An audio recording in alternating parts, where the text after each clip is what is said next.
Olá, estamos de volta e no podcast de hoje vamos retomar a reflexão sobre o trabalho desenvolvido pelo NCT Intri nas comunidades de Siribim e Poças, no município de Conde, que fica no litoral norte da Bahia, a 180 quilômetros de Salvador.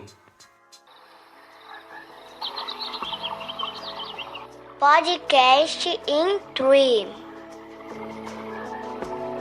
porque meio ambiente é vida.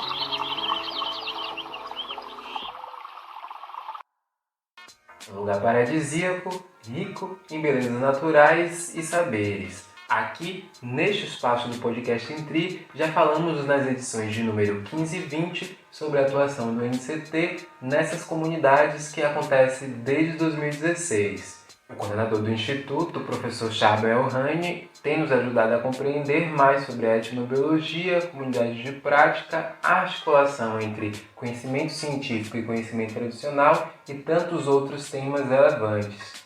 Mas hoje trazemos à cena uma discussão fundamental nessa relação entre cientistas, pescadores, marisqueiras e outros membros das comunidades locais.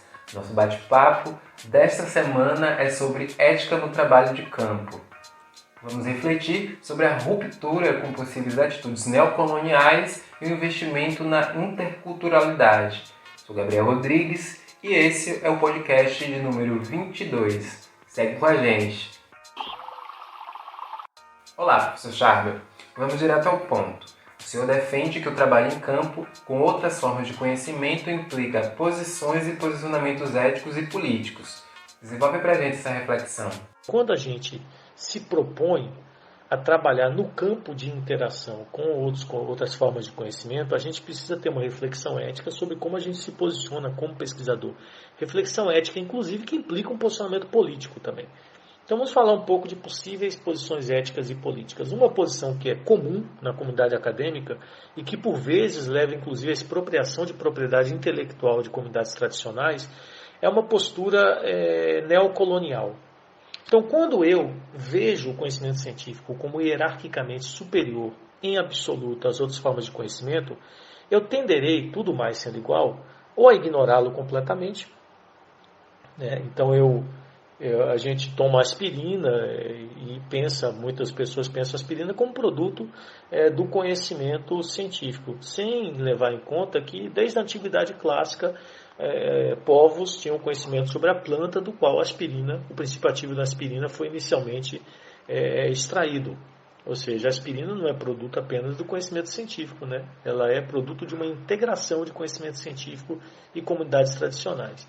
Nesse caso, as comunidades da antiguidade clássica não ia ter muito como dar conta da propriedade intelectual delas. Mas imagine um trabalho de etnofarmacologia que trabalha com uma tribo, sei lá, do Nordeste brasileiro, encontra uma casca de uma árvore que é usada para febre, isso entra numa pipeline de pesquisa farmacológica, que lá, ao fim e ao cabo, gera uma patente para uma indústria farmacêutica. Imagine se a postura foi ignorar o conhecimento original de onde veio o conhecimento da casca de árvore. O que vai acontecer é que você vai expropriar a propriedade intelectual em relação a esse conhecimento. E aí, quando você faz isso, você o que acaba fazendo é assumindo uma atitude neocolonial, um novo processo de colonização numa outra configuração de relações. Mas esse processo neocolonial só ocorre nessa forma de apropriação indevida, professor? Esse processo neocolonial também pode acontecer quando eu não ignoro, mas eu tenho uma perspectiva utilitarista em relação ao conhecimento do outro.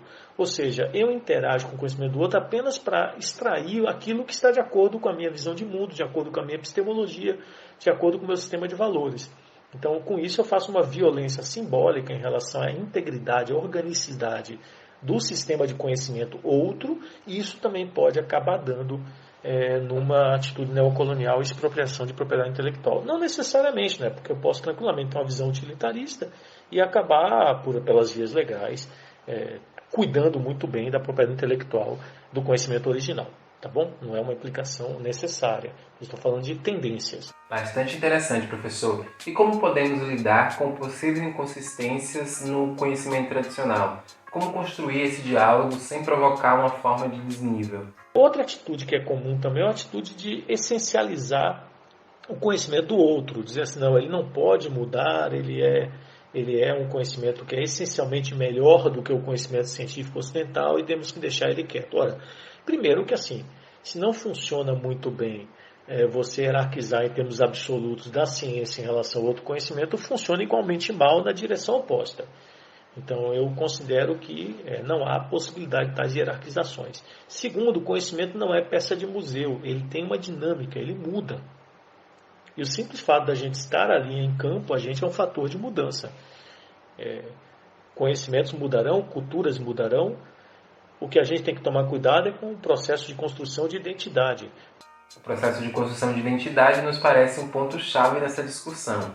A mudança faz parte do jogo dos processos sociais de construção identitária. Mas quando isso se torna ruim? Não é ruim que a cultura pesqueira tradicional mude, porque ela fez isso a sua história inteira. É ruim quando ela muda de tal modo que ela vai deixando de ser cultura pesqueira.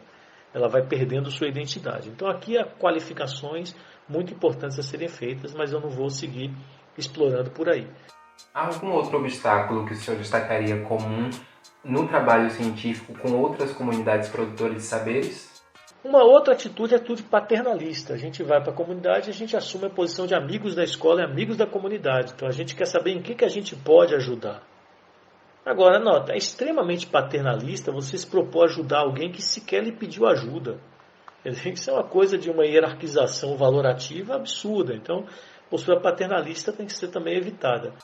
E qual a postura que os pesquisadores do INCT-INTRI defendem, professor? A postura que a gente defende é a postura intercultural. O que ela implica? Ela implica, primeiro, imersão na experiência do outro. É preciso não passar pela comunidade, é preciso viver lá. Não podemos viver o tempo todo, viver o tempo que seja possível, imerso na experiência junto com o outro. E construindo um diálogo que se dá na experiência com o outro. E desse diálogo na experiência com o outro pode emergir uma empatia intercultural que não é você vestir o sapato do outro, virar o outro, porque você não é capaz de fazer isso. É você construir uma terceira coisa, que não é nem a cultura dele, nem a sua, compartilhada, que é um campo fértil de aprendizagem a partir desse compartilhamento da experiência do outro.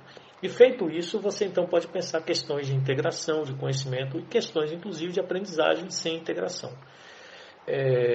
Há vários aspectos de poder aqui que têm que ser discutidos.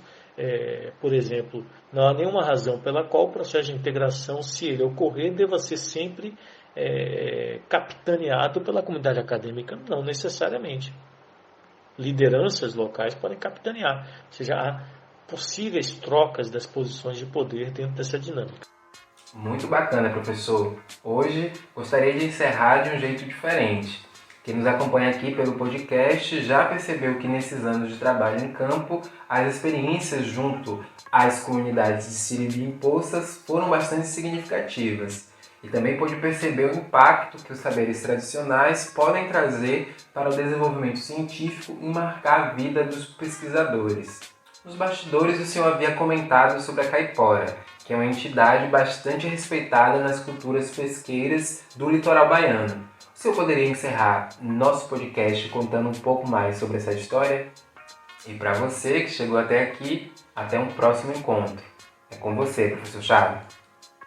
A Caipora ela é uma entidade que protege o manguezal. Então, se você faz alguma coisa que é lesiva ao manguezal, a Caipora ela vai aprontar com você a próxima vez que você entrar no manguezal. Ela vai fazer você se perder do manguezal. Você vai passar dias perdidos. A Caipora vai ficar lhe enganando, imitando a voz do seu pai, do seu irmão, da sua mãe, e você vai ficar ali procurando seu pai, sua mãe e seu irmão e ficando perdido no manguezal durante dias, né?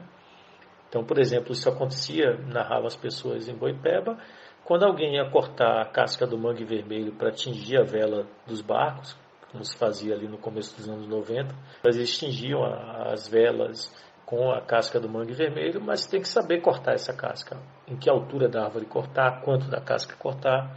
Então eles diziam que se um pescador cortasse exageradamente uma casca de árvore e pudesse lesar o mangue vermelho até matá-lo, a Caipora iria então atrás deles e faria isso, né? Em tribos amazônicas, o antropólogo Mauro Almeida cita no artigo muito legal sobre a Caipora, ele é da Unicamp, ele nos fala como que a caipora, além desse aspecto da proteção, ele tem um aspecto com o território, porque a caipora, ela dá a caça ao caçador. Aqui, note a dimensão valorativa, né? O ocidental, ele vai caçar e ele acha que ele tem que mostrar que ele é o grande caçador, etc. Para certas culturas indígenas, você caça porque a caipora lhe deu o bicho, né? A dimensão é de outra, outra em termos valorativos. Mas a caipora, para lhe conceder o animal, ela precisa ter terra, ela precisa ter floresta. Porque se ela tiver com pouca floresta, você não caça, porque ela não lhe dá o animal. Então temos aqui um modelo explicativo, né? A gente sempre fala, não, a ciência explica, outras culturas não explicam. Isso é um modelo explicativo de por que fracassa a caça quando você tem degradação da floresta. A caipora não lhe dá a caça. Aí vai o pesquisador e conversa sobre essas coisas, e a caipora não faz parte da ontologia dele. Ele não acredita que a caipora é uma entidade real, assim como o indígena ou o pescador acreditam. E aí a questão que se coloca para ele é que a caipora não existe. Nesse momento, qual é a ideia de você imergir na experiência do outro? Você se desloca desse juízo ontológico e compartilha a experiência do outro em relação à caipora.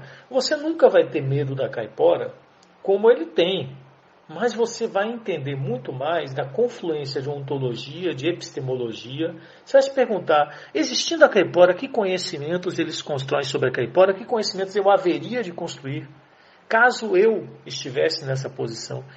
Que valores eu teria caso eu estivesse nessa posição? E de repente eu posso aprender que os valores que eu aprendo a partir da experiência do outro com a caipora, uma vez que eu emergi nela, me permite entender coisas na minha relação com a natureza melhor do que certos valores ocidentais.